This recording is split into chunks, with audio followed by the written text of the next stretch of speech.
एक श्लोकी रामायणम्।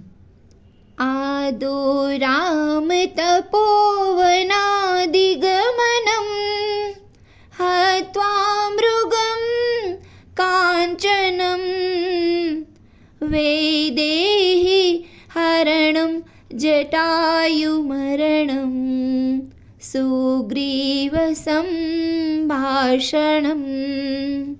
बाली निग्रहणं समुद्रतरणं लङ्कापुरीदाहनं